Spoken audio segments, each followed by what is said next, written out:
मित्रांनो 100% तुम्ही जर मला विचारलं शेळी पालन करावे की नाही, मी 100% सांगाल की शेळी पालन करा. तुम्ही केव्हा करा, काय करा, कसं करा हे तुम्हाला पुढं सांगतो.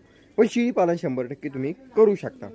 आता त्याच्यानंतर दुसरा विषय येतो, तो म्हणजे काय, कधी सुरुवात केली पाहिजे. हे बघा मित्रांनो, सर्वांना सांगू इच्छितो, सध्या पाऊस काळाचे दिवस आहे. सध्याच्या काळात तुम्ही सुरुवात करू नये आणि शेळी पालन सुरू करण्यापूर्वी 6 महिने अगोदरच तुमची चारा लागवड झालेली असावी. आणि ज्या दिवशी तुमच्या गोठ्यावर शेळ्या येतील त्या दिवशी तुमच्याकडे भरपूर चारा त्यांना उपलब्ध असावा. तेव्हाच तुम्ही शेळी पालन सुरू केलेलं तुम्हाला कधीही पुरतं. नाही तर मग तुम्ही आणल्या 15 दिवसात शेळ्या खराब होऊन काही मरतात सुद्धा आणि बरेचसे प्रॉब्लेम होतात. त्याच्यानंतर तुम्हाला थोडीशी मेडिसिनची माहिती असायला हवी. नसली तरीही तुमच्या कॉन्टॅक्टमध्ये असा माणूस असायला हवा की जो तुम्हाला पूरक माहिती देऊ शकतो. किंवा तुम्हाला काही अडचण आली तर तुमच्या संपर्कामध्ये 2-4 डॉक्टर असायला हवे बाबा.